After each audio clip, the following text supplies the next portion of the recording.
Okay.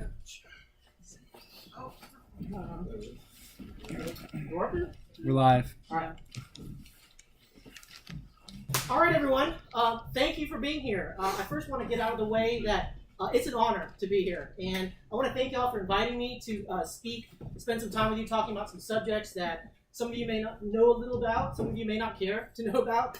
But ultimately, by being here on the Yorktown, I think we obviously all agree we place value on visiting these historic sites and learning about military history to make us better soldiers and leaders, right? And really, learning about history makes us better citizens too, in my opinion. Now, I got to meet several of you the last couple of days, and for those of you I haven't met, you may be wondering who I've been the last couple of days. I haven't been in class. I don't have a TDS patch on. I am a command judge advocate in the Georgia Army National Guard, and but TDS is still near and dear to my heart. It was my first assignment 6 years ago during the Colonel Barnett days, and as Colonel Rieger emphasized, I had a lot of fun doing it. Particularly because I've always been a civilian prosecutor, which was what I do in Athens, Georgia, and I've been doing for about 13 years in my civilian career now. So I really enjoy being on the other side, and I miss it. And maybe I'll be back as an STC one day, who knows.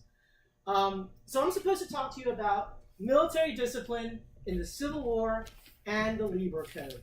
And some of you may recognize the little Ken Burns motif. I thought some of you might like that if you're familiar with that. Now this is a sort of a broad topic, okay? We could spend an entire semester on it. I mean, you could teach classes on this.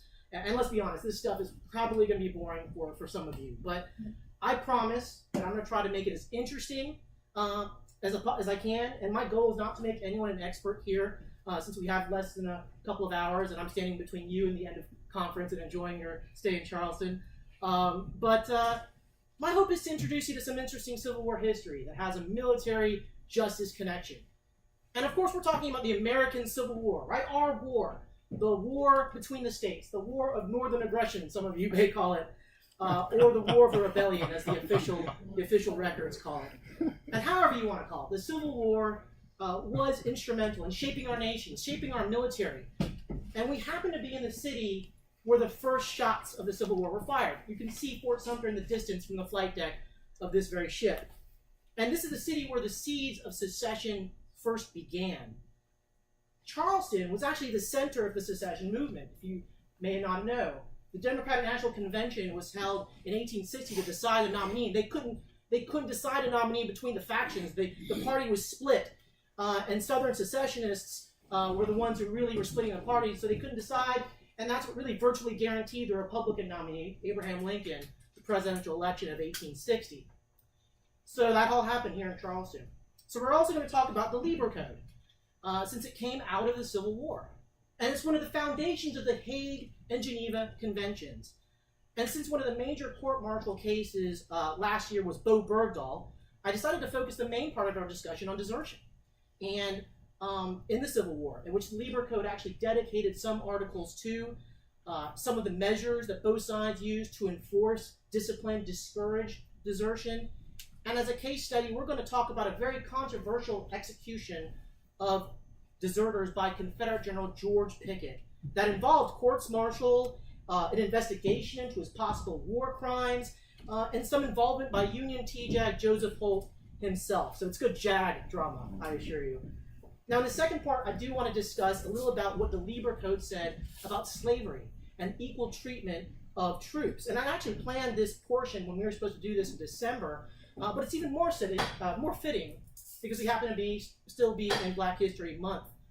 And I want to introduce to you a prominent character in history that many of you may not know about, how his tale of escaping slavery involved stealing a Confederate gunboat, a Confederate court-martial, a role in an ironclad attack on Fort Sumter, and how he, a former slave, wound up with a seat on the United States House of Representatives. So there's your tease to stay till the end, hopefully.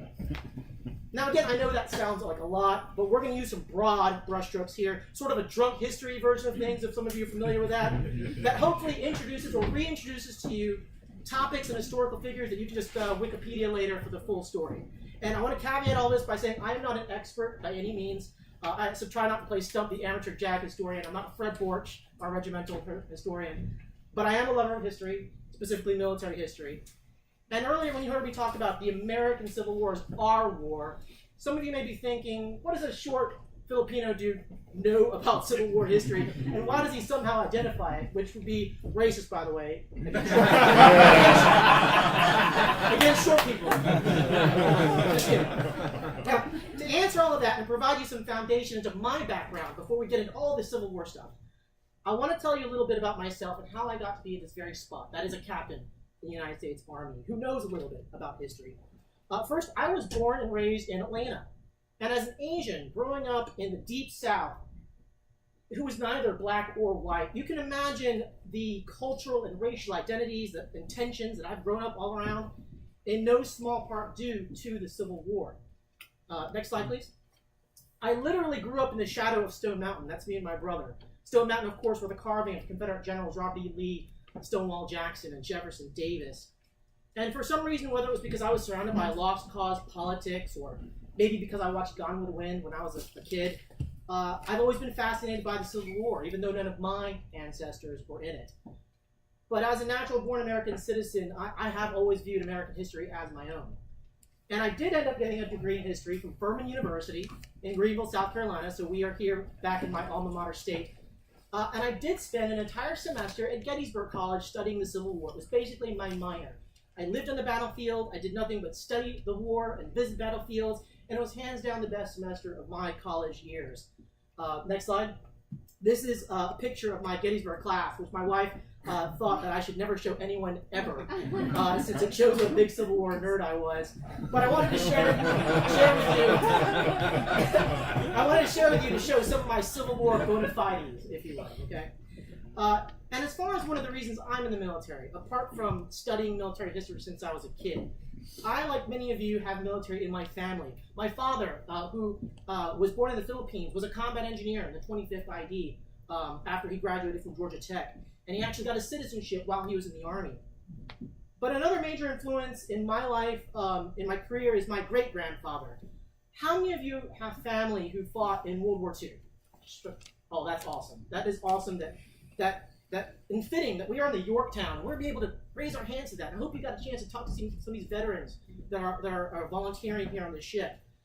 So since we're on the Yorktown, and we're about to talk about some laws of war, please indulge me, because I really want to share with you for a few minutes about my great-grandfather. Next slide. So my great-grandfather was a Philippine scout in the United States Armed Forces of the Far East under Douglas MacArthur. He survived the Battle of Bataan and the Bataan Death March, which was a source of many Japanese war crimes, as many of you know. Some of you may have participated in the march, the Memorial March. So it's crazy to think that my great-grandfather was one of these guys. Just yesterday, when I was preparing for this, I met a volunteer veteran on this ship who actually lived in the Philippines until he was 7. They escaped right before Pearl Harbor, but his dad was one of these men. And they were loaded, he was in a POW camp, and they loaded him into a prisoner transport ship bound for Japan. The Navy, American Navy, bombed it, it sank, he survived. They put him on another ship, that ship was bombed and sank. He finally made it to Japan, only to die in a prison camp of pneumonia just months before the end of the war in 1945. I learned this yesterday, so please talk to those veterans upstairs. And so he and my great-grandfather may have known each other. My great-grandfather was also put in a POW camp, of course. He actually had an opportunity to escape. You see, my grandfather found out where he was. He snuck onto the camp with a guest worker pass. He found my great-grandfather and said, "Hey, Dad, let's go. I'm going to spring you. It's time." And my great-grandfather actually had it pretty good. He was a cook for the Japanese. He said, "No, son, if I leave, they're going to kill people, my buddies." And so he's like, "Go home, take care of your mom, and I'll be home soon." And at some point, he was paroled during the war. And he went back to his village in the northern part of the Philippines. Now, my grandmother told me that around this time during the war, during the Japanese occupation, the men of this village would sometimes disappear in the middle of the night. They'd come back with American chocolates and newspapers. And what they were doing was meeting an American sub off the coast, giving them intelligence about the Japanese. And one night, my great-grandfather didn't come back. He told them to tell his family, I love them, but I've got to do my duty. I've got to finish the job." He left with that American sub to go back to Australia to rejoin the marshalling forces for the reinvasion under MacArthur to retake the Philippines. So he ended up surviving all of that, and through him, some of my family members on that side got U.S. citizenship. So I sorry to digress, but I thought that was a cool story, given where you're standing within one of the fleet carriers that was part of that same re-invasion fleet and effort to retake the Philippines. I really could go on about my family's experiences in war crimes. I had a great uncle who joined the guerrillas, blew up bridges, who was captured by Japanese and executed. I had a great aunt who was married to an American serviceman. When they invaded, she was pregnant. They bayoneted her in the stomach, killing them, and the husband basically went crazy when he found out what happened. They never saw him again. And my other great-grandfather, who was a judge, he was captured and held hostage by the Japanese because he spoke several Filipino dialects and English. Incidentally, that great-grandfather survived, the judge who survived the war, only to eventually be assassinated by a disgruntled party in some land lawsuit that he presided over. So that's enough about me and my family, but bear with me. There's a legal segue somewhere, so here goes. We're in the Yorktown. The Yorktown fought the Japanese. The Japanese committed war crimes, which involved some of my family in violation of the laws of war. And one of the first written documents of that law of war was the Lieber Code. So I brought us back on track. There you go. Next slide. It's the Lieber Code. Some of you may remember the Lieber Code from OBC or Outlaw Courts. It's the first written set of rules for warfare that predated and served as the basis for other countries' codes and the Hague and Geneva Conventions. Officially, it was the instructions for the government and armies of the United States in the field. In fact, right here you can see it says a code at the top. This is before April of 1863 when it was adopted, and they got rid of the code. Lieber didn't like that, but it wasn't a code because that would have required an act of Congress, like the Emancipation Proclamation. It was an executive order. Specifically, General Orders Number 100, or GO 100, or the Old 100, as Lieber himself called it. It was adopted by the U.S. Army in April 8, 1863. And like I said, like the Emancipation Proclamation, it was a military order under Lincoln's role as the commander-in-chief. So Lincoln's like, hey, we need rules here. We've got thousands of soldiers getting captured on both sides. Things are happening to civilians. And there has to be a high moral ground. There has to be a high moral ground, and we need to have that high moral ground. And just like anything else, just because it's taught or written down doesn't mean it's always followed. But the Lieber Code did set a formal standard for the conduct of warfare that had not really been done before. Of course, the Confederacy thought it was just another justification for emancipation and excuse for Union Army oppression of the civilian populace. But they ended up endorsing many of the codes and rules because they too recognized the need for good order and discipline and reciprocal treatment of prisoners and civilians and the like. And no surprise, though, that they didn't think any of this applied to black soldiers, which caused a lot of problems like prisoner exchange down the road.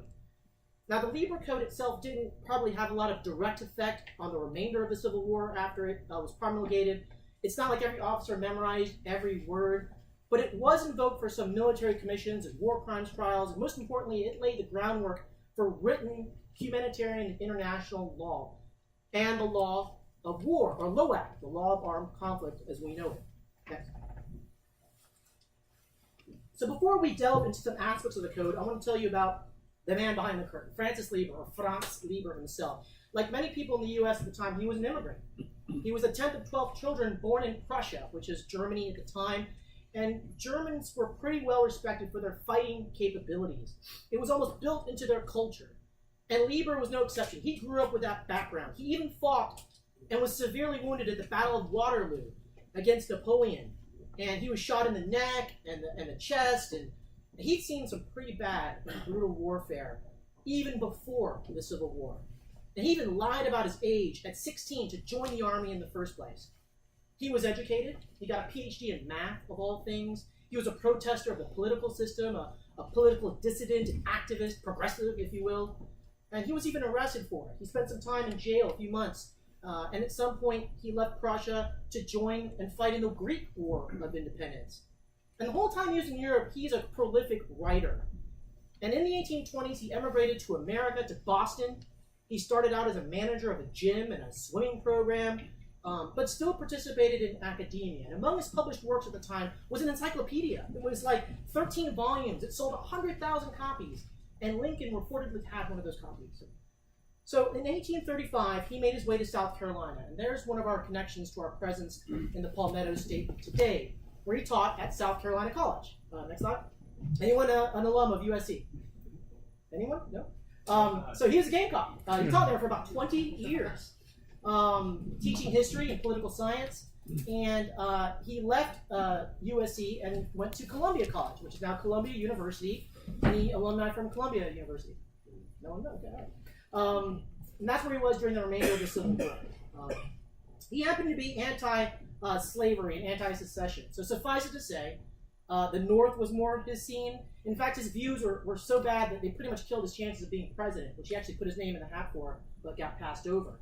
And so while he was in New York, he was also one of the first professors at Columbia's law school at its founding in 1858. And he frequently lectured about the laws and usages of war, which is what they called it back then. And his lectures were published in the newspapers, and he pretty much became known as a subject matter expert in the field. So during the Civil War, Lieber's own family was actually a microcosm of the brother against brother aspect. His eldest son fought for the South, was killed in battle. His other two sons fought for the North, one of them even losing an arm. And it was through looking for that wounded son that Lieber got involved with the U.S. Army through General Henry Halleck. Now, Halleck was a West Point grad. Any alums from West Point? All right, we're all from the South here. Great. He was the commander of the Western Theater during the first couple of years of the Civil War. And he rose in ranks to General-in-Chief, which he lost to Ulysses S. Grant, one of his underlings. Talk about awkward. One of his underlings became his superior. And Halleck stayed near the top brass, though. He stayed on as the chief of staff for Grant. And like many other West Point grads in that period, he, in high positions, he served in the Mexican War. And for you Hamilton fans, Halleck married Alexander Hamilton's granddaughter. After the Mexican War, Halleck was assigned to duty in California. He left the military to become a successful lawyer. And that's where he was when the Civil War broke out, and they just made him a major general automatically because he was thought of as a pretty smart guy. In fact, he was known as Old Brains, and he really was a great administrator. And Halleck is important to our story because he was a sponsor of sorts to Francis Lieber. You see, Halleck and Lieber, they crossed paths before in academia during the 1840s, being both scholars and all. And Halleck got appointed, when he got appointed General-in-Chief, Lieber wrote to him and say, hey, old buddy, congratulations on your rise to power. By the way, I've been working on all these theories about law and usages of war. You may want to check it out. Now, Halleck himself, he actually published a little bit about the law of war.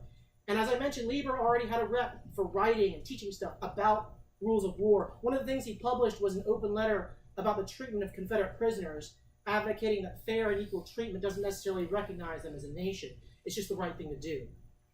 He wrote an essay that became a pamphlet on dealing with guerrilla soldiers and irregular forces and partisans. It was that pamphlet that Halleck took first interest in, and he ordered 5,000 copies for his generals and officers. It was called, this is it right here, Guerrilla Parties Considered with Reference to the Laws and Usages of War. It's about 6,000 words. It's a riveting piece, let me tell you. I did read it in preparation for this. But at the time, it provided context of when does an enemy get fair treatment under the law of war? When are they organized enough to identify with regular forces? But when are they just bandits and criminals? That's what that talked about. Next. So he ended up advising Halleck. And through him, he advised Secretary of War Stanton. And ultimately, Lincoln himself. And eventually, a committee was formed in 1862 that included a bunch of generals and Lieber to codify a set for the rules of warfare. You had Major General Ethan Allen Hitchcock. I can't make up these names. The Union Commissioner for Prisoner Exchanges. You had Major General George Cadwalader. You had Major General George Lucas Hartstuff. Again, I can't make this up. And you had Major General John Henry Martindale. He's the military governor of Washington at the time. And so the last time something had been written was in the 1806 Articles of War. Another set of nighttime reading, let me tell you. So this think tank needed to answer questions about what to do with Confederate prisoners without acknowledging them as a nation. What to do about slavery and how to treat civilians. What was acceptable conduct? in war. So I can only imagine Lieber and all these generals sitting in a room, and the general saying, "Not it," because Lieber was basically the only poor schmuck not in a uniform. And actually, he worked hard. He worked over Christmas, had it done by January, and the only one who did any editing was Halleck, because he wanted to make sure everything was compatible with the Emancipation Proclamation, which came out in January of 1863, and the president's war goals at the time, which was changing. And since Lieber did all the work, almost all the work, the product did in fact become known as the Lieber Code. Now, after the war, Lieber worked on preserving Confederate records. A lot of them were destroyed during the war, and he still worked on international human rights until he died in 1872. Now, a side note about Francis Lieber's son. By show of hands, how many of you recognize this handsome fellow? Anyone? No? All right. This is Guido Norman Lieber, the one who didn't die or lose an arm. Norm here also went to South Carolina College, undergrad, so he's a Gamecock as well, and then went to Harvard for law. And when the Civil War broke out, he joined an infantry unit before he assumed his natural state as a judge advocate. He continued to serve as a JAG after the war, teaching law at West Point, and he eventually rose in ranks to the Judge Advocate General. He was TJAG during the Spanish-American War. So if you may recognize him from the posters in the JAG offices of all the former TJAGs. So if you didn't know before, now you know that both father and son have a profound connection to both South Carolina and the JAG Corps. So now you know a little bit about the man. Let's talk about the code itself.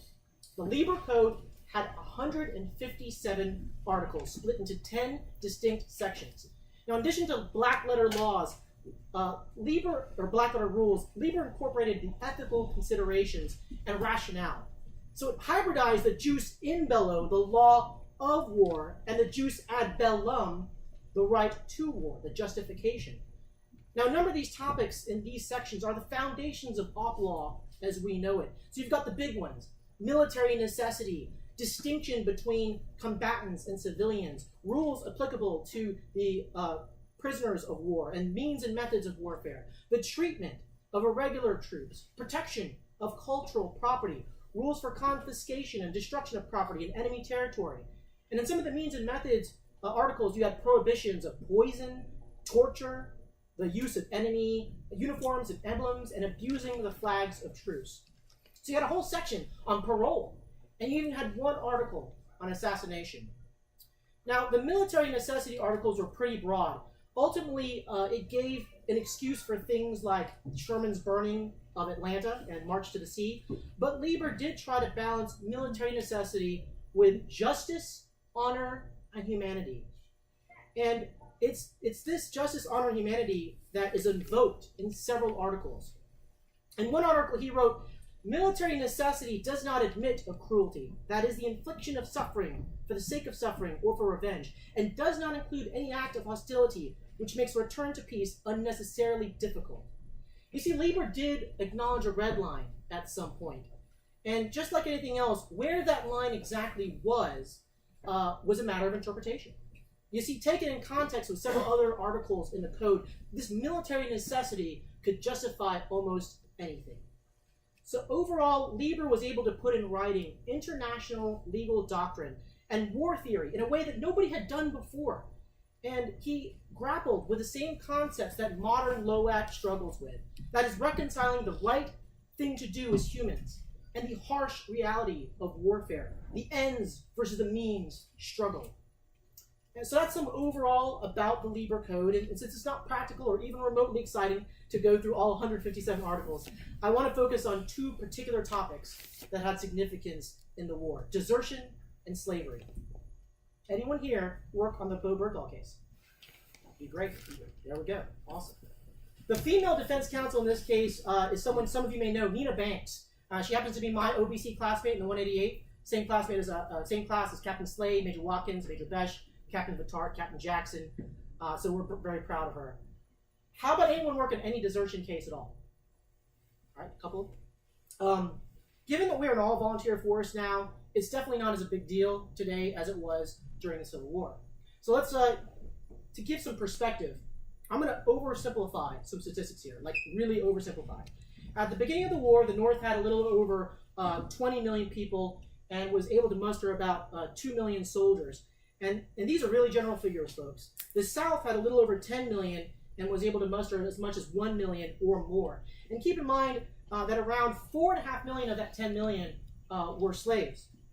So desertion, losses to desertion, really hit the South harder than it did in the North. Roughly about 10% of these desertions, of these soldiers deserted on both sides, roughly. So you had about 100,000 on the Confederate side, 200,000 on the Union side, and so those numbers are actually close to the actual combat deaths during the war. You had almost 700,000 deaths total, and most of that was actually due to disease.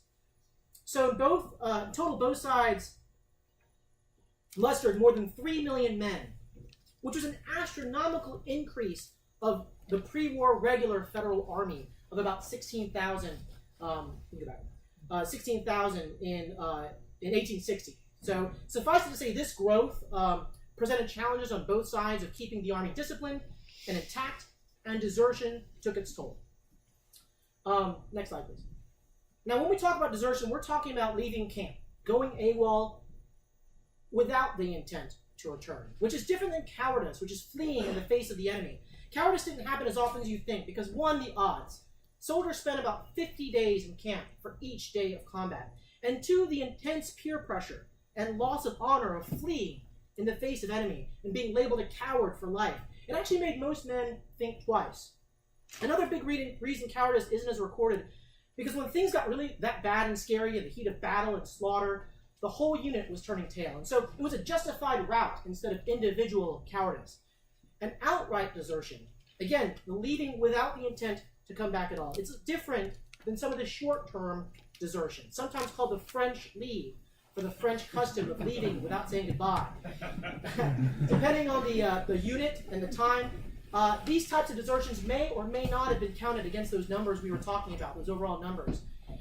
Sometimes you also had stragglers, people who couldn't keep up, people who otherwise left with the intent to return. Sometimes it took them several days to rejoin the main body, voluntarily or not. So because of all this, those numbers we were talking about are not exact at all. And Confederate numbers are largely estimated because of the destruction of the records. But as far as the Union numbers, we know desertion cases came from muster rolls, court-martial records, and whether people got pensions because you had to have an honorable discharge to collect. So even though 10% was an average number, you had some units as much as 30% or 40% or more recorded losses due to desertion. Now, there are many reasons for desertion. You had home sickness, concern for loved ones, bad food, inadequate clothing, army life was just too hard, or simply not getting paid. See, some soldiers viewed it as a contractual relationship. If you didn't get paid or weren't taken care of, they believed they had the right to just leave. And sometimes family members begged these soldiers to come home because they didn't have money or it was harvest time. And that kind of desertion was really easy when you were fighting close to your home. You see, in the beginning, both sides had enough volunteers. And as the war went on, it was clear that it would last more than 3 months, which was the initial enlistment term for the first 75,000 Union volunteers. And then 1 year enlistments turned to 3, and indefinite service for many Confederates. So people weren't so quick to stay in the Army, and they weren't motivated to join in the first place. In 1862 and 1863, both sides turned to drafting soldiers. So many of them simply didn't want to be there. It wasn't their choice. Now, from a timeline perspective, desertion also was in proportion to morale and battle losses. So let's face it, it was hard to stay with an army that was losing. And for the first half of the war, that was the North. And in the second half, that was more true for the South. And later in the war, the North actually implemented policies and incentives for the Confederates to desert as a tool to further weaken the Confederate Army. And both sides gave blanket amnesty to soldiers who wanted to turn themselves in order to get some of these soldiers back. And because there were so many, they just couldn't court-martial and punish everyone.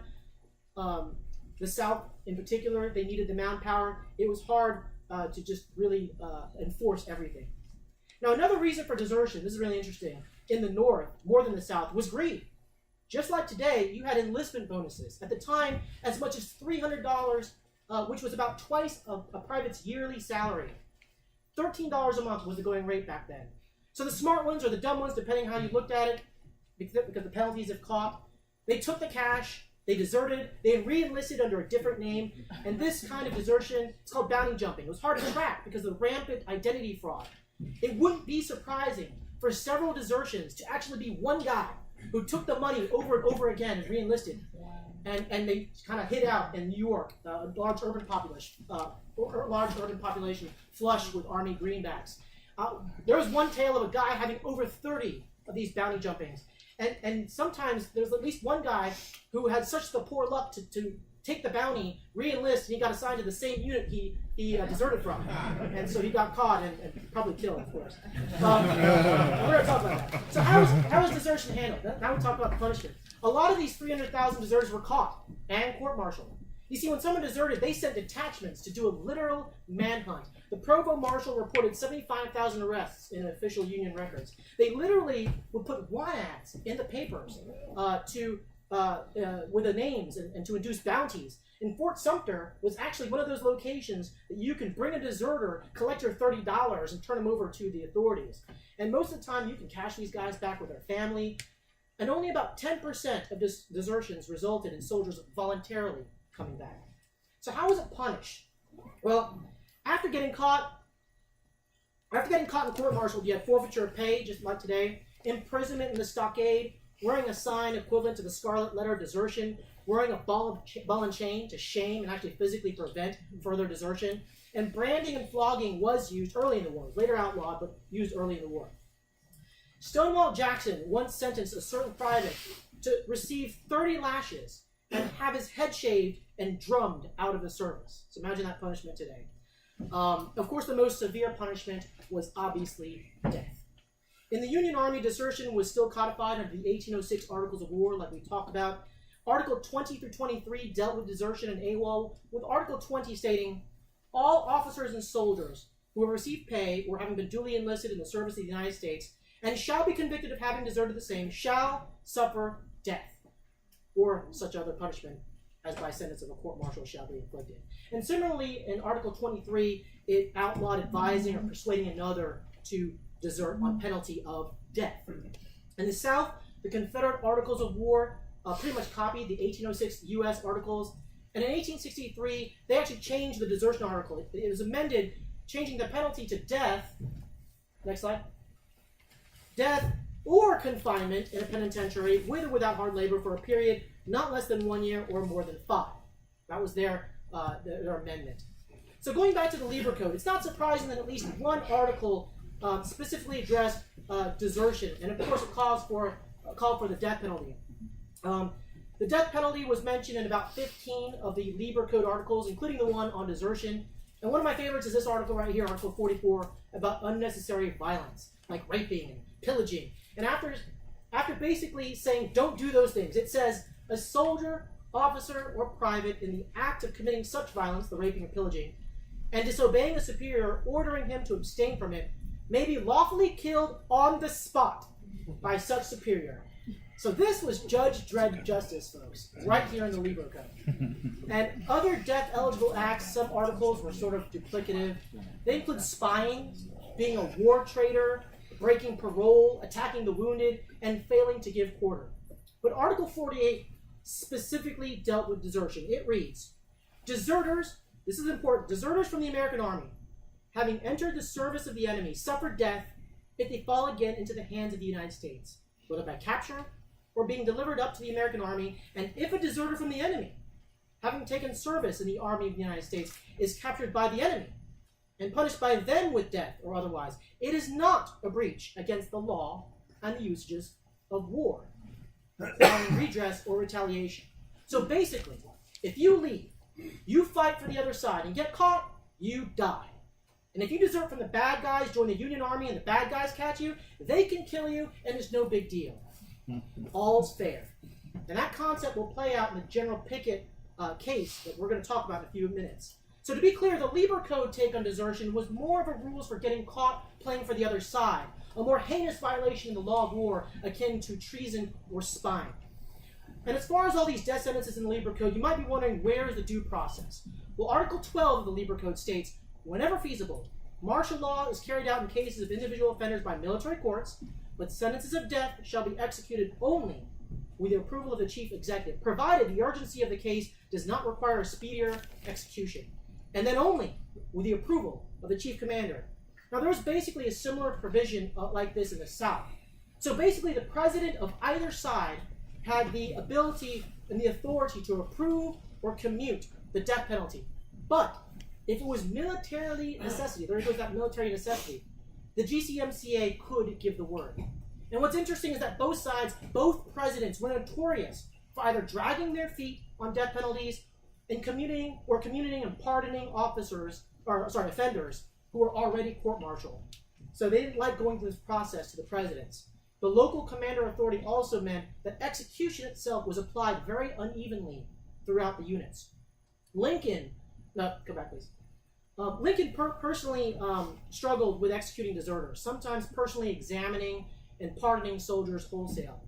Now, one anecdote had Secretary of War Stanton sending Lincoln an envelope with 55 deserter cases and for Lincoln's review, and Lincoln just gave it back after writing pardon on the envelope. He probably didn't bother reading the whole thing.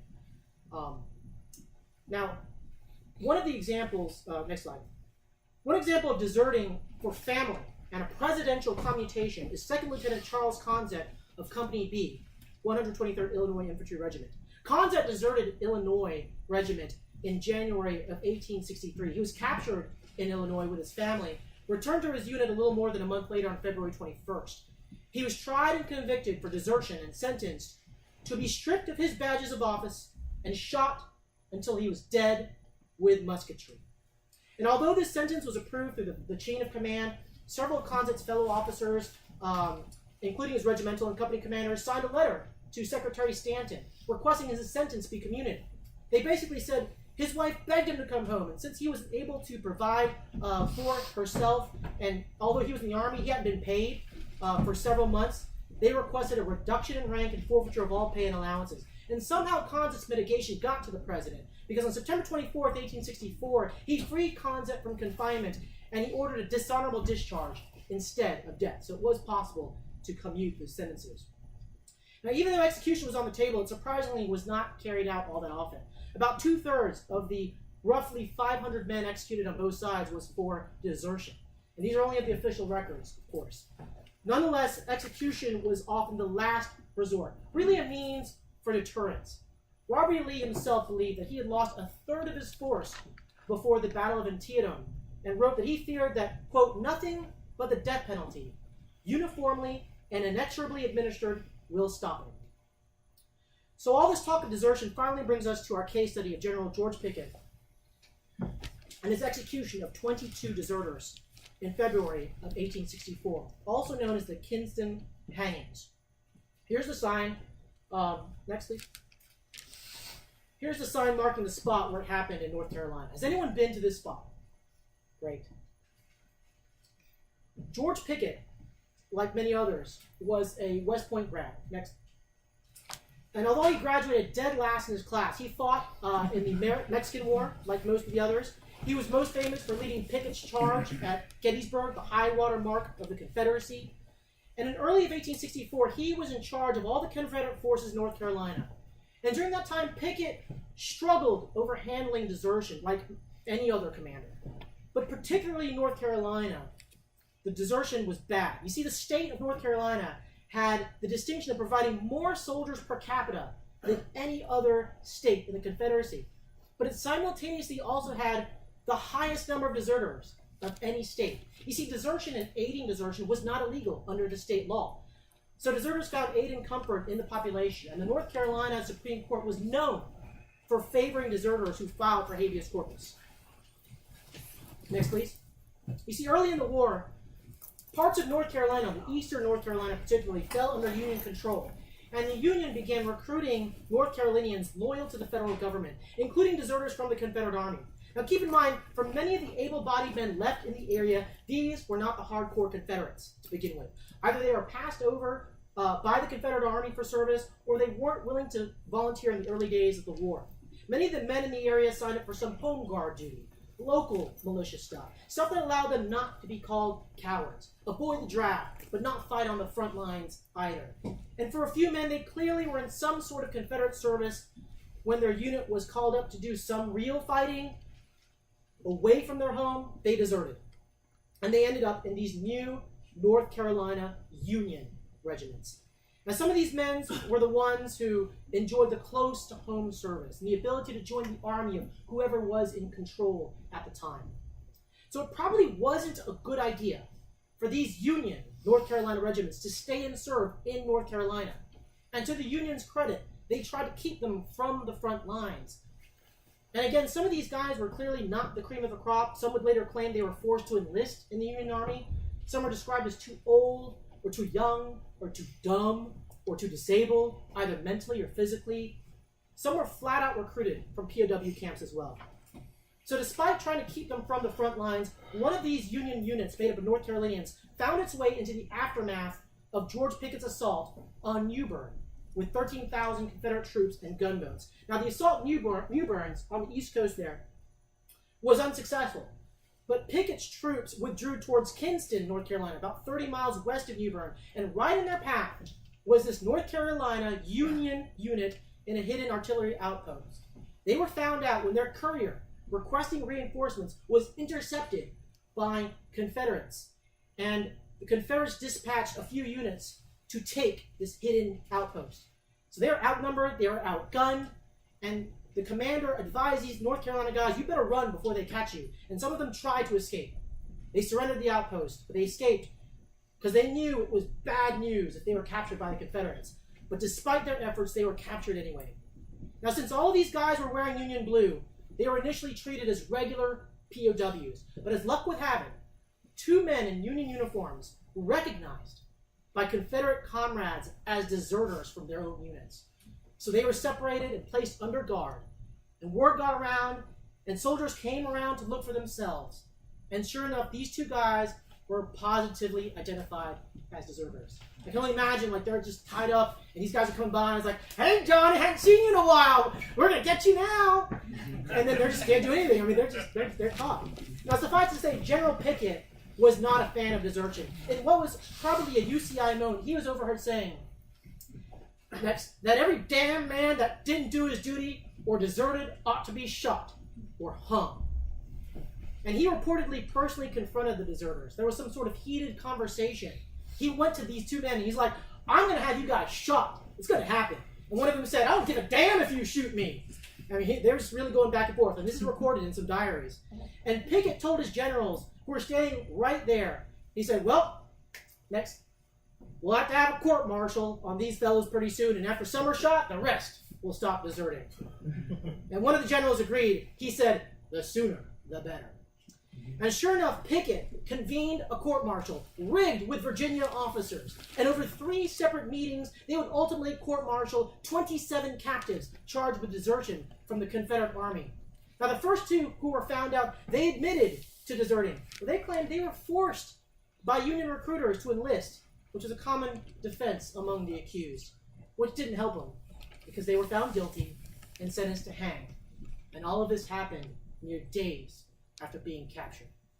Now, after some of these deserters were found out, others turned snitch to save themselves. One even turned over a company roster of men, hoping it would give him goodwill. But, it was just used to identify more deserters among the Union captives. And, of course, that guy was also court-martialed as a deserter and sentenced to death. Now, the first 2 were hung on February 5th, 1864. In front of the whole brigade that formed a hollow square around this improvised gallows. And after the first 2 were hung, 5 more were court-martialed and received the same sentence. And soon after that, on February 11th, 10 more were sentenced. Now keep in mind, many of these men were local, so their wives and their friends and family members were nearby. They had a chance to visit them, and they tried to defend them. According to one witness, some of the men were denied the opportunity to bring witnesses or even have a lawyer. And while they were waiting for their fate, they slept on the floor and they had a cracker a day to eat. Next. Soon 18 men were under death sentence, and they had to construct a larger gallows to hang 13 at the same time. Each round of execution was the same, in front of the whole brigade. You had the band going, you had friends and family present, and they were all ordered by Pickett, who probably thought he was acting out of military necessity. And he didn't want to give President Davis a chance to pardon or commute the sentences. By the time the last 6 deserters were court-martialed, it seems that death wasn't inevitable anymore. Maybe they realized the point had already been made. So only 2 of the last 6 got death, and the rest were sentenced to confinement and hard labor with a ball and chain, and 2 of them got branded on their left hip with a 4-inch D. And sadly, the ones who were spared, including most of the other prisoners who weren't charged as deserters, just happened to be North Carolinians, ended up dying at prison camps like Andersonville or other places of captivity. Now, after the executions, Pickett's chaplain, Reverend Parris, gave an hour-long sermon before the entire brigade about the virtues of patriotism and the evils of desertion, comparing the deserters to Judas Iscariot or Benedict Arnold. And this sermon underscored the reason for the executions as deterrence and not random war crimes. You can imagine the various reactions to the 22 hangings. There was outrage from those who thought it was too harsh. There was approval from both sides who thought it was well-deserved. There were calls of blame on the commanders who put the deserters in position to fight against former comrades in the first place. Let's go back to what the Lieber Code says. Remember Article 48, what said it was okay to put to death a deserter who fought for the other side. Next. With that in mind, during this time, Lincoln had a standing order, General Orders 252. It said, "It is ordered that for every soldier of the United States killed in violation of the laws of war, a rebel order shall be executed." Now, this was in direct response to the South's unequal treatment of black troops. He wanted to send a message to the South that he wasn't going to have any of that. And in fact, Lincoln's order directly quotes the Lieber Code on the equal treatment of POWs, that the law of nations knows no distinction of color. And we'll go more into that later when we talk about the Lieber Code and slavery. But in general, mistreatment of POWs is outlined in Section 3 of the Lieber Code, Articles 49 through 80, which is the direct precursor to the 1929 Geneva Convention on the treatment of prisoners of war, later revised as GC3 in 1949. Now, this threat of retaliation was actually sanctioned in the Lieber Code under Article 28, not as revenge, but proactive retribution. Retaliation shall only be resorted to after careful inquiry into the real occurrence and the character of misdeeds that may demand retribution. Now, whether or not Order 252 was meant to also apply to retaliate against captured deserters, this order was used to kick off the Union's response to the Kinston Hangings. And these deserters were, after all, at the time of capture, officially Union soldiers. Next. You see, Pickett got word of Order 252 through his Union counterpart general, Major General John Peck, the commander of the Department of North Carolina. General Peck was also a West Point grad. He also fought in the Mexican War. And Peck first wrote to Pickett because he read in a paper that a black Union soldier was executed for shooting a Confederate officer. He didn't even know about the Kinston Hangings at the time when he wrote, "Hey man, I'm sure you didn't know about one of my guys was hanged, so bring these offenders to justice or I'll be forced to execute one of yours. And oh, by the way, here's a copy of the president's orders." Now, I wish I had time to read the whole thing, but that's basically the gist. And Pickett replied, "Your claim is ridiculous, sir, but if I had caught a Negro who killed an officer, soldier, or citizen of the Confederate States, I would have had him immediately executed." And in response to the retaliatory execution threat, he goes on to write, next, "I have merely to say that I have in my hands some 450 officers and men of the United States Army, and for every man you hang, I will hang 10 of the United States Army." Suffice it to say, Pickett instantly and dramatically upped the ante here. Now, Pickett first found out about the executions of deserters and wrote back with a list. Peck first found out about the first executions, and he wrote back with a list of 53 loyal and true North Carolinians that have, quote, "fallen into your hands on your late hasty retreat before New Bern. So please treat them fairly." So he gave him this list of 53, please treat them fairly, because you're retreating. And that late hasty retreat comment was the 19th century equivalent of a burn. Peck was basically trolling Pickett at this point.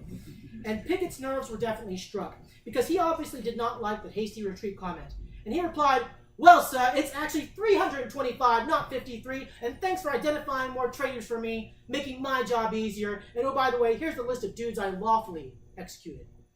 And as every letter in those days, both men are signing, I am, very respectfully, your obedient servant. So imagine writing these threats to kill prisoners in retaliation in a respectful manner. So you can see where this was headed. There was some more back and forth letters between the two generals threatening retaliatory executions. Peck's like, I've got 2 colonels, 2 lieutenant colonels, 2 majors, 2 captains, just in case you keep this up. And Pickett's like, well, if you can prove they're deserters, go right ahead. And ultimately, the mail was so slow, the Kinston hangings were already done by the time these letters were exchanged, and Peck finally found out about that. And Peck was just fed up with Pickett. And one of the last letters he wrote Pickett was lecturing him that if these guys were deserters, they were forced into service by the Confederates, and they were true and loyal Americans. I've done what I can. Their blood is on your hands. And Peck would go on to forward all of these letters up the chain of command for further guidance, all the way up to Ulysses S. Grant himself, Pickett's old buddy from the Mexican War and West Point. In fact, General Peck and Grant were actually in the same West Point class of 43 themselves. And before this incident, Grant's thoughts are known in a letter he wrote regarding Confederate deserters who joined the Union Army. He wrote, of course, I would claim no right to retaliate for the punishment of deserters who had actually been mustered into the Confederate Army and afterwards deserted and joined ours. So he seemed to approve of this punishment of deserters. And by the end of the war, the battle between Pickett and Peck ended in a stalemate. Grant didn't take action, probably because of his friendship with Pickett, and no actual retaliation was ever recorded. However, the threat of prosecution followed Pickett after the war, especially when he didn't get the same pardon that his other Confederate general buddies got in May of 1865. And this forced Pickett and his family to hide out in Montreal, Canada, during which Pickett continued to try to clear his name. He continued to write repeatedly to Grant to help him out. And Pickett's role in this execution was not forgotten. A certain Captain W.H. Doherty, who was assistant quartermaster in New Bern, repeatedly requested in writing that he be brought to justice. It was never clear why, but he was kind of obsessed with it. So eventually, Secretary of War Stanton, right here, ordered an investigation, a 15-6, if you will. And the same guy who was gunning for Pickett, Captain Doherty, was put in charge of this 3-officer board. Clearly, conflict of interest was not a factor in that appointment. So between September 13 and November 14, 1865, this board held hearings. They interviewed a bunch of witnesses and concluded that a number of executed men served in the local defense service, not the regular Confederate Army, so they could not be guilty of desertion. And along with Pickett, they lay the responsibility with the general in charge of the hangings, the members of the court-martial board who sentenced the men, and the hangmen themselves, and recommended a military commission to deal with their trial and punishment. Well, T. Jack Joseph Holt, that's the guy on the right, he disagreed with the investigation. He found the board misinterpreted the evidence and testimony. They had insufficient evidence. And he recommended to Stanton that the matter be further investigated properly.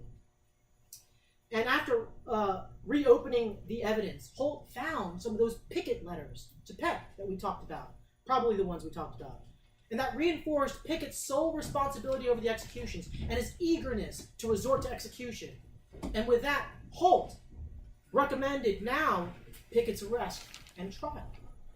So a second board of inquiry was convened in 1866 and acknowledged the Confederacy's right to execute deserters in certain circumstances, but found that since Confederate military service itself was a crime, from which it was a person's duty to escape at first opportunity, joining the U.S. military basically earned them protection.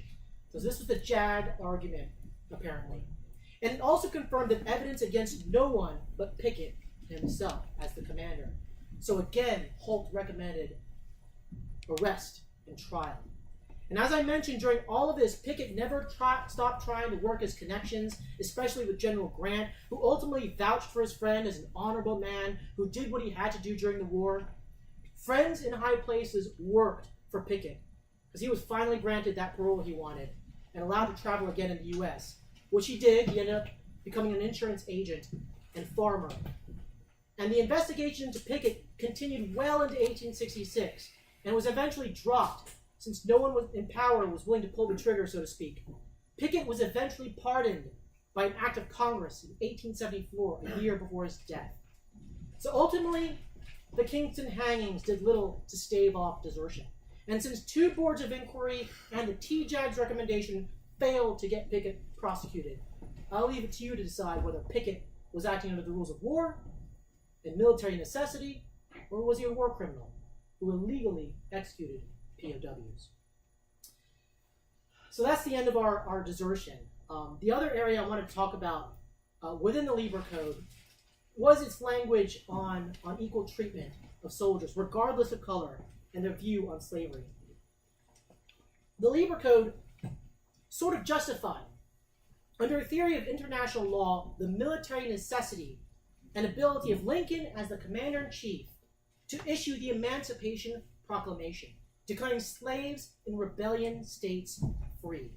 The Lieber Code gave Lincoln this moral high ground from a law of war perspective. On slavery, I don't know, this is good. On slavery, the code states in Article 42, this is good stuff in the Lieber Code, the law of nature and nations has never acknowledged it. So far as the law of nature is concerned, all men are created equal. It went on to acknowledge, as a matter of historical principle in Europe, that slaves can escape from freedom and have stayed free as a matter of history. And Article 43 explicitly stated that in a war between the U.S. and a slaveholding belligerent, remember the Confederacy wasn't a country, if a person held in bondage comes under the protection of U.S. forces, such person is entitled to rights and privileges as a free man. This is really important stuff because prior to this, slaves were considered property, not persons. And to return such person into slavery would amount to enslaving a free person. And neither the United States nor any officer under their authority can enslave any human being. Moreover, a person so made free by the law of war is under the shield, the law of nations.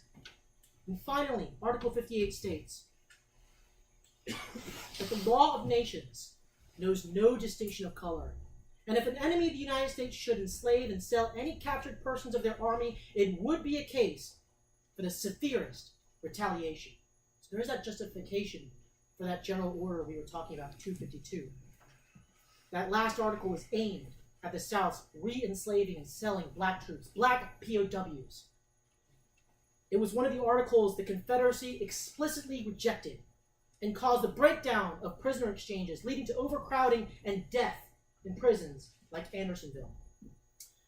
So this language, again, is a pretty big deal. It reinforces Lincoln's agenda and the new war goal of ending slavery. It bolsters the Emancipation Proclamation. Remember, ending slavery wasn't a war goal up to that point. Until then, it was preserving the Union. And after the Emancipation Proclamation, slaves are only declared free in states in rebellion. It was still legal to own slaves in the other Union states until the 13th Amendment in 1865. The Emancipation Proclamation also allowed free slaves to join the Union Army. And most of the 200,000 African Americans that joined were ex-slaves. The Lieber Code provided the mechanism to declare that black troops should be treated just the same as white troops.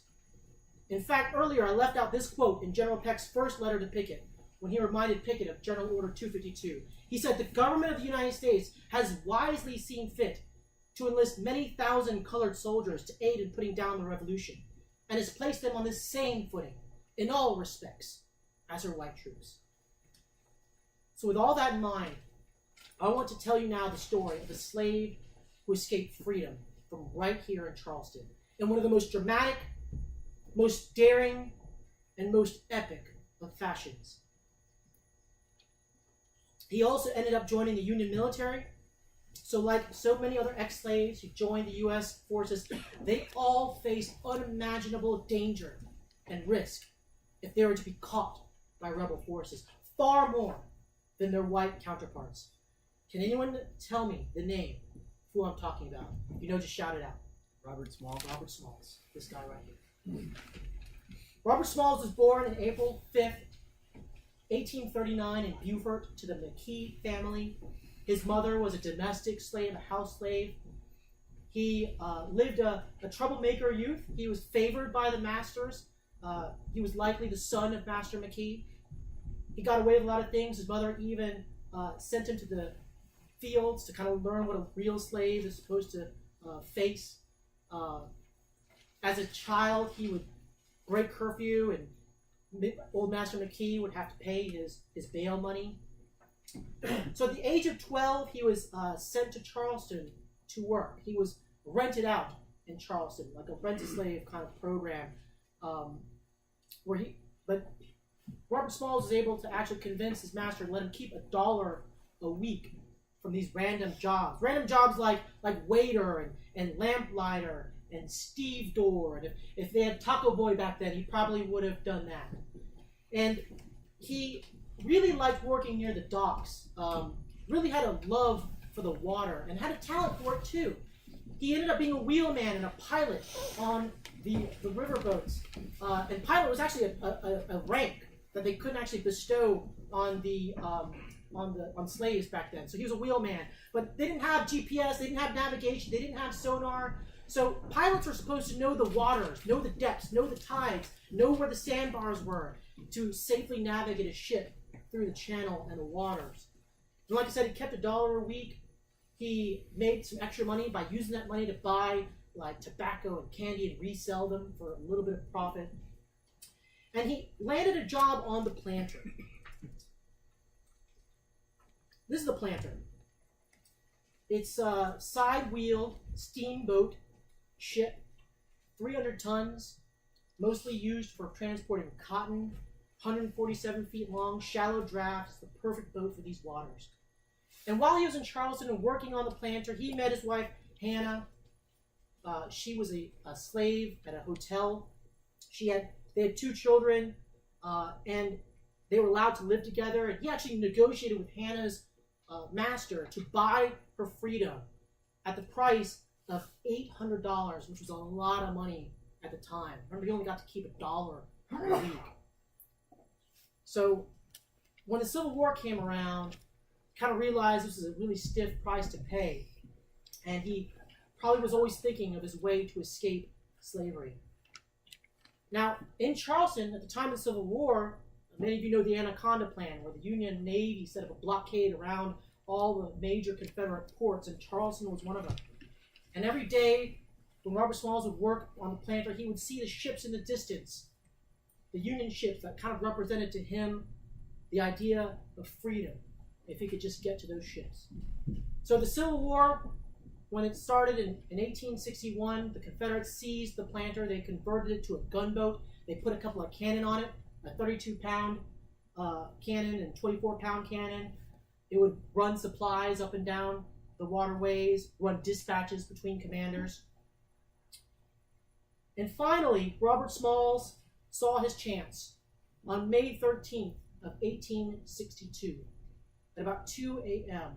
is when he made his move. That particular night, like many nights, the crew left to go ashore to see their families or go party or whatever, leaving the slave crew in charge of the ship. It was actually a violation of a general order at the time, which made sense. Don't leave the ship in charge of the slaves, or with the slaves in charge of the ship.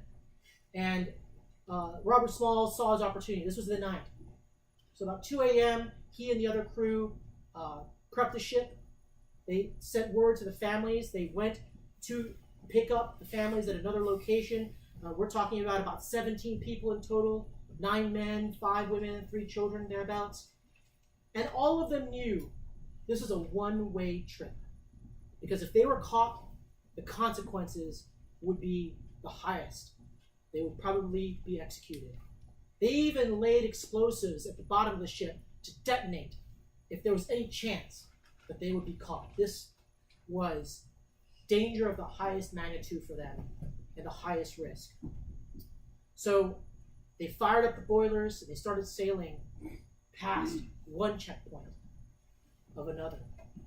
You see, Robert Smalls knew the codes. He knew the signals. He even looked like the captain of the boat, C.J. Relier, when he put on the captain's coat and he put on the captain's hat and he mimicked the captain's body movements. And all these lookouts and forts didn't know the difference because the signals would be played at the right moment, at the right time, in the right order, because he knew them all. So past fort after fort, finally, next slide. This is their path. Finally past Fort Sumter, which is one of the last major forts that could really sink the planter. And by the time the Confederates realized this boat is sailing toward the Union ship, it was too late. They were outside the range of the Confederate guns of the forts, of Fort Sumter and all the other forts. So the first ship that Robert Smalls spotted was the USS Onward, the first ship in the blockade, which almost fired on the planter because there's this ship just coming to them. Were it not for the foresight of Robert Smalls' wife, Hannah, who happened to bring a white flag of truce, a white sheet that they hauled up. They struck the Confederate colors. They hauled up the white flag of truce, and the Onward held its fire. And Robert Smalls shouted out, "Good morning, sir. I brought you some of the old United States guns, sir." Because the planter actually had not only those 2 cannon, but it was carrying 4 more cannon, and ammo, and gunpowder, and valuable cargo. And finally, on board the Onward, Robert Smalls and these band of slaves had what they had wanted and craved the most: freedom. Now, after this daring escape, Robert Smalls was in all the papers. He was a famous guy.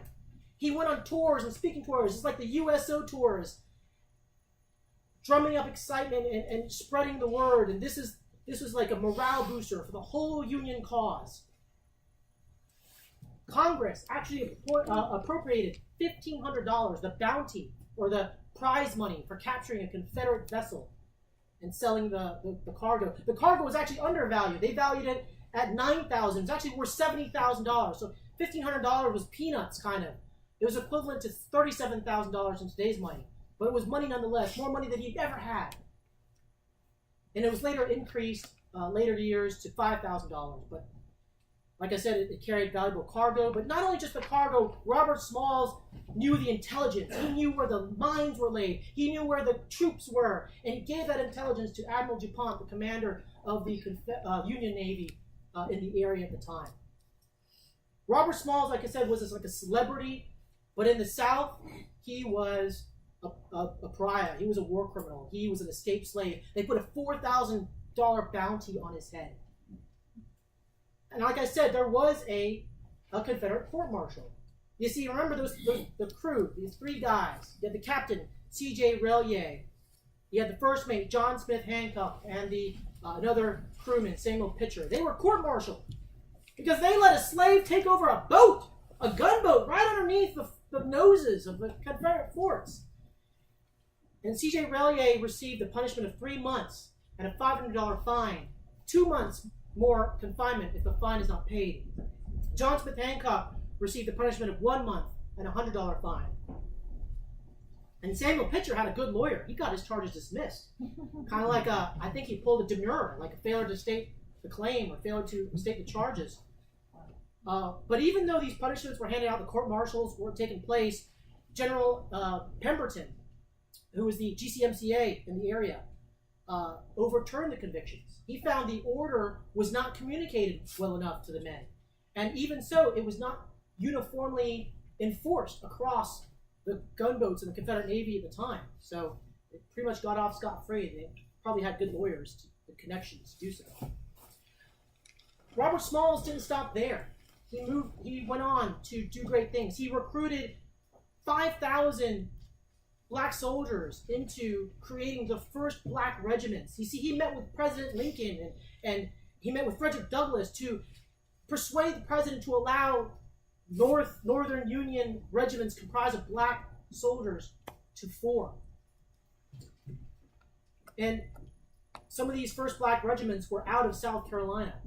Smalls himself joined the 33rd United States Colored Infantry as a second lieutenant. But he actually fought in about 17 engagements, but he actually stayed on the water.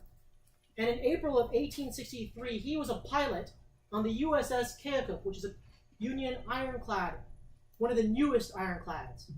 And in April of 1863, the Keokuk and Robert Smalls was part of the largest ironclad fleet action up to that point, about I think 7 ironclads or so, to try to take Fort Sumter by sea. And it failed. The Keokuk itself was struck several times, almost sunk, were it not for Robert Smalls and his pilot skills to get the Keokuk to safe waters for the crew to evacuate, and finally the boat went down. Robert Smalls again went back to the planter and was the pilot in December of 1863. And at Folly Island Creek, there was a battle. The planter was under fire.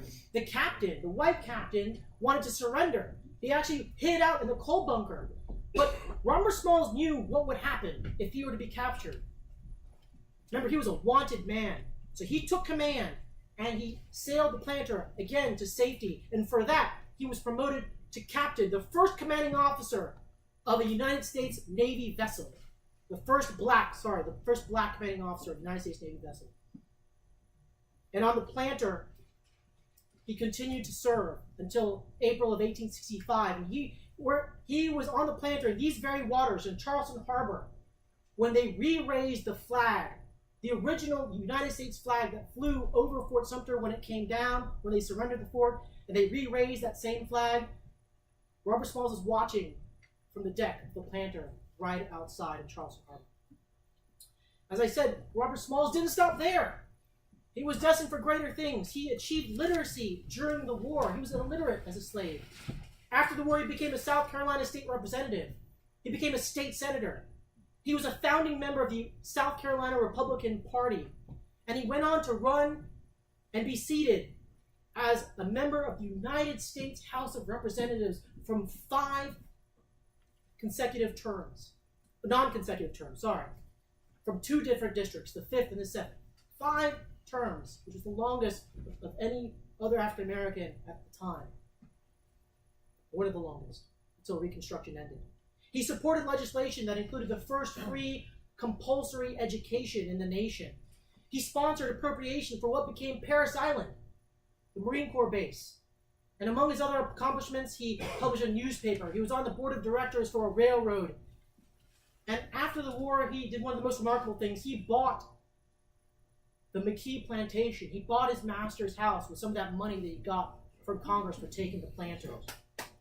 And he even let old Mrs. McKee, who was suffering from dementia at the time, live there. She thought it was still her house. He let her live there in the master bedroom where she lived until she died. And that was a testament to his character and kindness. Robert Smalls also has a military connection to us. He was a member of the South Carolina State Militia and rose to the rank of Major General. And until the end of Reconstruction, he was a big deal in the South Carolina State Militia. And for that service, the United States Army has named one of their largest transport ships, the USAV, the United States Army vessel, Major General Robert Smalls. It's a logistics and sports vessel, 5,000-ton displacement, which is a far cry from the 300 tons of a planter. It's got a cargo deck large enough to hold 24 M1 Abrams tanks.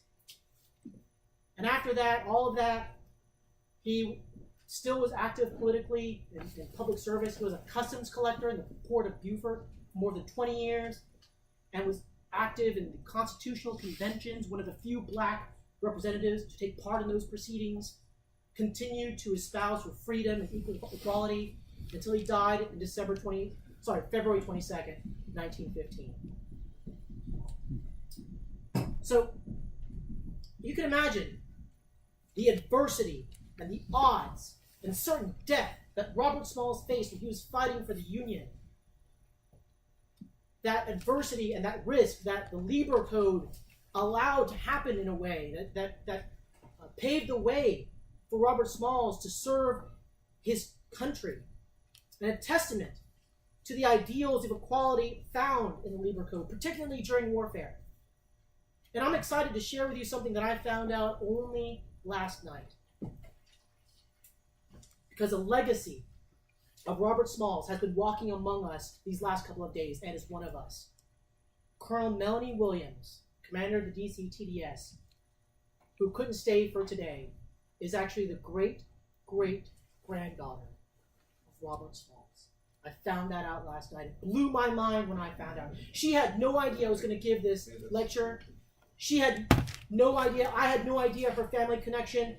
And so last night at the mixer, we met and we were talking about her family history and my family history.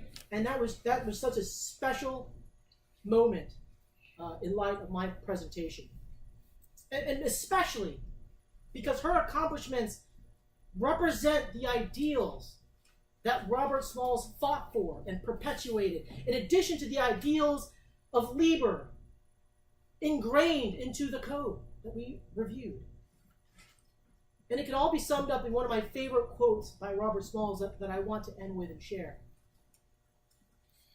"My race needs no special defense, for the past history of them in this country proves to be equal of any people anywhere. All they need is an equal chance in the battle of life." And I think Francis Lieber would have agreed with that quote. So, ladies and gentlemen, thank you for having me.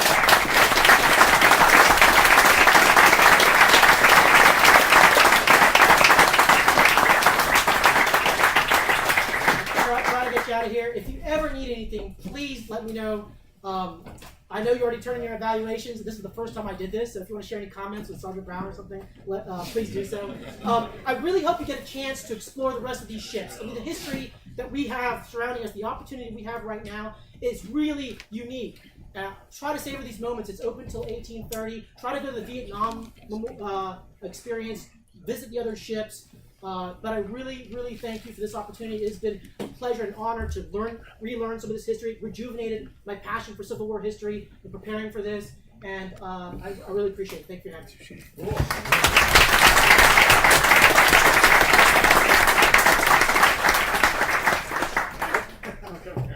Manny, that was absolutely inspiring and amazing. It was a fabulous presentation. I'm sorry that you're not with the TDS right now. It's good to know that you're a pirate at heart, and I'm sure we'll have you back as an SDC as soon as we can get a hold of you. Yes, thank you very much. It was a real pleasure. thank you.